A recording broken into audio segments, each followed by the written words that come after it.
അയ്യോ അത് I am sorry, ഞാൻ ഹിന്ദുവാണെന്ന് വിചാരിച്ചു. ലത എപ്പോ വന്നു? ഇന്നലെ രാവിലെ. ഇന്നലെ രാവിലെ ഞാനിവിടെ ഉണ്ടായിരുന്നല്ലോ. സാർ ഇവിടുന്ന് ഇറങ്ങിയ ഉടനെ ഞാൻ ലാൻഡ് ചെയ്തു. ആ, എനിക്കിവിടെ ഒരു ജോലി ശരിയായിട്ടുണ്ട്. കുറച്ചു ദിവസത്തേക്ക് നിങ്ങളെ ശല്യപ്പെടുത്താൻ വേണ്ടി ഞാനിവിടെ താമസിക്കാൻ പോവാ. ശല്യോ? ലത ഇവിടെ ഉള്ളത് ഇന്ദുവിന്റെ ഒരു കൂട്ടല്ലേ. പക്ഷെ ഇനിയെങ്കിലും എന്റെ ശ്രീമതിയുടെ നൈറ്റ് എടുത്തിട്ടേക്കരുത്. ഇപ്പൊ ഇത്രയല്ലേ ഉണ്ടായുള്ളൂ. ആ അതെ, എവിടെ എന്റെ ശ്രീമതി? അകത്തുണ്ട്. ഇന്നലെ സാറിനെ കാണാത്തോണ്ട് മോഹം എല്ലാം കൂടെ വലിച്ചിറക്കി കെട്ടിയിരിക്കുക. എന്റെ പൊന്നിലതെ, കുറച്ചു നേരത്തേക്ക് ചെവി രണ്ടൊന്ന് പൊത്തിപ്പിടിച്ചോ. ഞാൻ എന്റെ ശ്രീമതിയുടെ അടുത്ത് കാര്യമായിട്ടൊന്ന് കുമ്പസരിക്കാൻ പോവാ.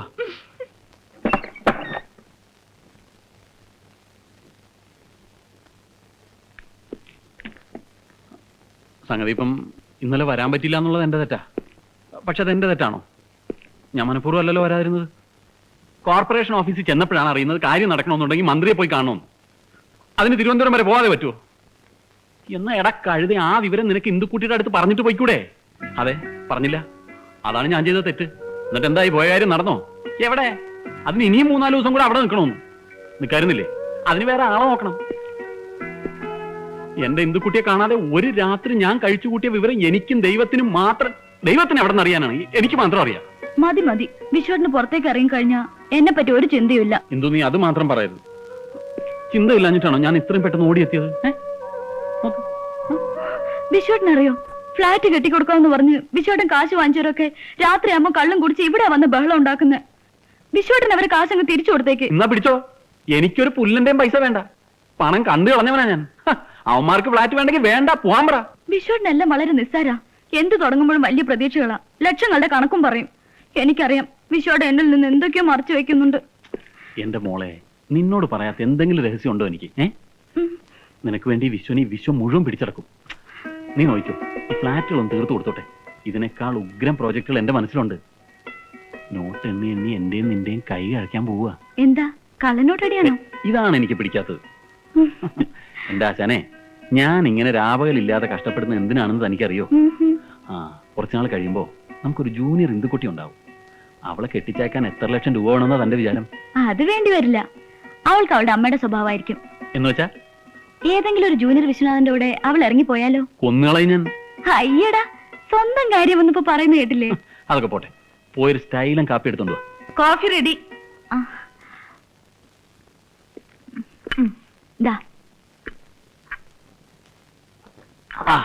ഇതാണ് കൈപ്പുണ്യം എന്ന് പറയുന്നത്. ഇത്രയും നല്ല കാപ്പി എന്റെ ജീവിതത്തിൽ ഞാൻ ഇന്നുവരെ എന്റെ ഇന്ദുക്കുട്ടി ഉണ്ടാക്കിയേ കഴിച്ചിട്ടുള്ളൂ, അല്ലേ? മതി മതി, ഈ വാചകടിയിലെ പണ്ട് ഞാൻ വീണുപോയത്. വിഘ്നേശ്വര,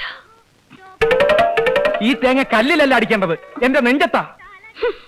ഒരു സഡൻ ബ്രേക്ക് കൊണ്ടാ നീ എന്റെ ജീവിതത്തിലേക്ക് കടന്നു വന്നത്. എന്നിട്ട് പല ഫ്രോഡുകൾ കാണിച്ച് എനിക്ക് കിട്ടേണ്ട ജോലി തട്ടിയെടുത്തു. എന്നിട്ട് ഇപ്പോ ഒരു തേങ്ങയടി. എന്തിന്? തടസ്സങ്ങൾ മാറ്റാനോ? തടസ്സങ്ങൾ തുടങ്ങാനിരിക്കുന്നതേ ഉള്ളൂ. കലക്കും, ഞാൻ എല്ലാം കലക്കും. നോക്ക്, നിങ്ങൾ വെറുതെ എന്റെ പുറകെ നടന്ന് ശല്യം ചെയ്യരുത്. നിങ്ങൾ ആരാ? എനിക്ക് നിങ്ങളെ അറിയില്ല. നിന്റെ ഭർത്താവിനെ നിനക്ക് അറിയില്ല അല്ലേ? ഒഫീഷ്യൽ റെക്കോർഡിൽ ഭർത്താവും പേഴ്സണൽ റെക്കോർഡിൽ അനിയനും. ഇത് എവിടത്തെ ന്യായം? വെറുതെ ഇങ്ങനെ ബഹളം ഉണ്ടാക്കരുത്. എന്റെ സ്വഭാവം നിങ്ങൾക്ക് അറിയില്ല. ഞാൻ വളരെ മോശമായി പെരുമാറുന്നവളാ, പറഞ്ഞേക്കാം. ഓഹോ, ഇതിനേക്കാളും മോശമായിട്ട് നിനക്ക് പെരുമാറാൻ പറ്റോ? അപ്പൊ എന്നെക്കാളും ചീപ്പാണല്ലോ നീ. നീ ചീപ്പാണെങ്കിൽ നിന്നെക്കാളും 10 ഇരട്ടി ചീപ്പാവും ഞാൻ. എന്നെ കാണാം. കാണാം. എന്തായത് ക്ഷേത്രത്തിൽ വരുന്ന പെൺകുട്ടികളെ ശല്യം ചെയ്യുക? അയ്യോ അതെ, പെൺകുട്ടിയല്ല, എന്റെ ഭാര്യ. ഞങ്ങൾക്ക് മുല കൊടുക്കുന്ന ഒരു കുഞ്ഞുള്ളതാ. കുഞ്ഞിന് മുല കൊടുക്കാതെ വന്നതിന്റെ പേരിൽ ഞാൻ വഴക്ക് പറയായിരുന്നു. എനിക്ക് എന്തെങ്കിലും ചെയ്യാൻ പറ്റുമോ? ഇപ്പോഴത്തെ പെണ്ണുങ്ങളല്ലേ ബേബി ഫുഡ് സംസ്കാരം. അതുകൊണ്ട് ഞാൻ പറഞ്ഞു മനസ്സിലാക്കായിരുന്നു. വളരെ ഉപകാരം. വരട്ടെ, കാണാം.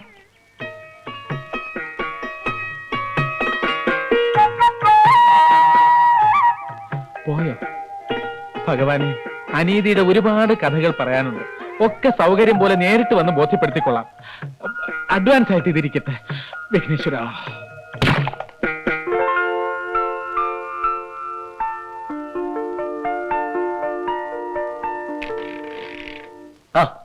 ഇതാരാ?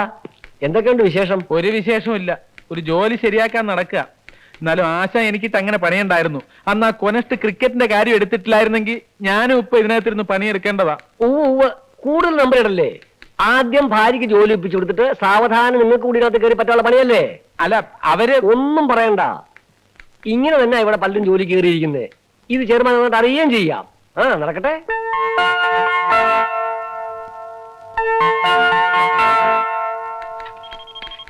മാഡം ഹസ്ബൻഡ് കാണാൻ വന്നിരിക്കുന്നു. ഏത് ഹസ്ബൻഡ്? ഏത് ഹസ്ബൻഡ് എന്നോ? ഏത് ഹസ്ബൻഡ് എന്നല്ല, എന്റെ ഹസ്ബൻഡോ?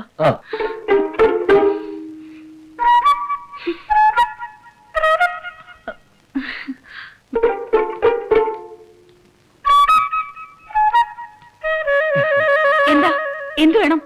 ഞാൻ അമ്പലത്തിൽ വെച്ച് വളരെ മോശമായിട്ട് പെരുമാറി. അതിന് ലതയോട് ക്ഷമ ചോദിക്കാനാ വന്നത്. ക്ഷമിച്ചിരിക്കുന്നു. ക്ഷമിച്ചിരിക്കുന്നു എന്ന് പറയുമ്പോഴും മുഖത്തുള്ള ഭാവം ഇടിച്ച് എന്നെ ചമ്മന്തിയാക്കി കളയുന്നുള്ളതാണല്ലോ. ഇതല്ലേ മാഡം? അയ്യോ, ഒന്ന് പതുക്കെ പറ. നിങ്ങൾക്കിപ്പോ എന്താ വേണ്ടത്? ആദ്യം ഈ ശത്രുതാ മനോഭാവം വെടിഞ്ഞ് നമുക്ക് സ്നേഹത്തിന്റെ വഴിയിലോട്ട് വരാം, എന്നിട്ടാവും ബാക്കി സംസാരം. അങ്ങനെയാണെങ്കിൽ നമ്മൾ തമ്മിൽ സംസാരിക്കണമെന്നില്ല. ഞാൻ ഒന്ന് താണപ്പതേ കൊണ്ട് പൊങ്ങിയല്ലോ. ഇതായി പെണ്ണുങ്ങളുടെ കുഴപ്പം. അല്പ സൗകര്യം കിട്ടിയ ആണുങ്ങളുടെ തലയിൽ കയറിയിരിക്കും. പൊക്കോ, നമ്മുടെ പ്രശ്നങ്ങൾ ചെയർമാന്റെ അടുത്ത് പറഞ്ഞിട്ട് ഞാനും പൊക്കോളാം. വന്ന കാര്യം പറഞ്ഞു തൊലയ്ക്ക്. അയ്യോ, അത് അങ്ങനെ അങ്ങ് പറഞ്ഞു തീർക്കാൻ പറ്റില്ല. വളരെ പേഴ്സണൽ കാര്യങ്ങളാ, അല്പ സമയം എടുക്കും. ഇരിക്കും. എന്റെ ഓഫീസിൽ വെച്ചല്ല തന്റെ പേഴ്സണൽ കാര്യങ്ങൾ ഡിസ്കസ് ചെയ്യേണ്ടത്. Very correct. എന്നാ നമുക്ക് പുറത്ത് എവിടെയെങ്കിലും വെച്ച് മീറ്റ് ചെയ്യാം. എന്താ?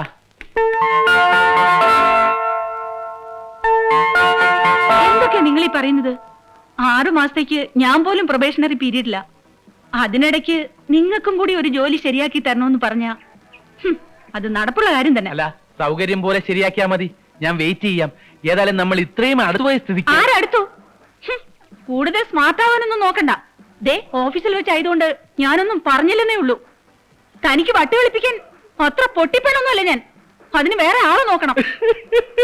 ഈ ലതയുടെ ഓരോ തമാശ എപ്പോഴെങ്ങനെ. ആദ്യം തമാശയൊന്നും വേണ്ട. ജോലി വാങ്ങിച്ചു തരുന്ന കാര്യം ഞാൻ പിന്നീട് നോക്കാം. ഞാൻ പോവാ. അല്ല, കാര്യങ്ങൾക്കൊക്കെ ഒരു തീരുമാനമാകാതെ അങ്ങനെ പോയാലെങ്ങനാ? തീരുമാനോ? അല്ല, എന്റെ ഭാര്യയാണെന്ന് പറഞ്ഞാണല്ലോ ജോലി കയറിയത്. ആണോ എന്നാ ചോദിച്ചത്. അതെ. ഭാരതത്തിൽ നിലവിലുള്ള സാമൂഹ്യ വ്യവസ്ഥ അനുസരിച്ച് ഭാര്യയുടെ ശമ്പളം ഭർത്താവിന് കൂടെ അവകാശപ്പെട്ടതാണ്. ഞാൻ പറയുന്നൊന്നും എതിർക്കാൻ പറ്റാത്തതിന്റെ ദേഷ്യമല്ലേ മുഖത്ത്? നോക്കട്ടെ. നന്നായിട്ടുണ്ട്. സോ ഞാൻ പറഞ്ഞുകൊണ്ട് വന്നത്, എനിക്കൊരു ജോലി ശരിയാക്കി തരുന്നത് വരെ മാഡത്തിന്റെ ശമ്പളത്തിന്റെ 50% എല്ലാ മാസവും കൃത്യമായി എനിക്ക് കിട്ടണം. ഓക്കെ? സാധ്യമല്ല. നാണമല്ലല്ലോ തനിക്ക് ഇങ്ങനെയൊക്കെ ചോദിക്കാൻ. ബേസിക്കലി മൊത്തത്തില് എല്ലാ കാര്യത്തിലും അല്പം നാണക്കുറവുള്ള പാർട്ടിയാ ഞാൻ. ഇത് അതുകൊണ്ടൊന്നുമല്ല, വേറെ വഴിയില്ലാഞ്ഞിട്ടാ. ശരി, 50% ഞാൻ തന്നില്ലെങ്കിൽ? അങ്ങനെ ഒരു പ്രശ്നം ഉണ്ടായില്ലെന്ന് എനിക്കറിയാം. മാഡത്തിനൊരു ജോലി അത്രയും അത്യാവശ്യമല്ലായിരുന്നെങ്കിൽ ഇതുപോലെ ഒരു കള്ളം പറയുമായിരുന്നു. ഓ ഈശ്വരാ, എന്റെ കഷ്ടകാലത്തിനാ ഇങ്ങനെ ഒരു കള്ളം പറയാൻ എനിക്ക് തോന്നിയത്. അതിന് ഇത്രയും വില കൊടുക്കേണ്ടി വരുമെന്ന് സ്വപ്നത്തിൽ പ്രതീക്ഷിച്ചില്ല അല്ലേ? എല്ലാം നല്ലതിനാണെന്ന് കരുതിയാ മതി. അല്ല മാഡം, ഇനി എമൗണ്ടിന്റെ കാര്യത്തിലാണ് തർക്കമെങ്കിൽ ഈ പകുതി എന്നുള്ളത് 3-1 ആക്കാൻ എനിക്ക് വിരോധമില്ല. എന്തു പറയുന്നു? നാശം പിടിക്കാൻ. സമ്മതിച്ചു. എന്നാ കൈ തന്നെ. എന്തിന്? കയ്യിലടിച്ച് സത്യം ചെയ്യാൻ. ദേഹത്ത് തൊട്ടുള്ള സത്യമൊന്നും വേണ്ട. ഞാൻ പറഞ്ഞതാ. ഒരു മിനിറ്റ് നിന്നേ. ഒരു ചെറിയ ബില്ല് കൂടെ കൊടുക്കാനുണ്ടായിരുന്നു. ഒരു നാരങ്ങ വെള്ളം, ഒരു പ്ലേറ്റ് ബജ്ജി.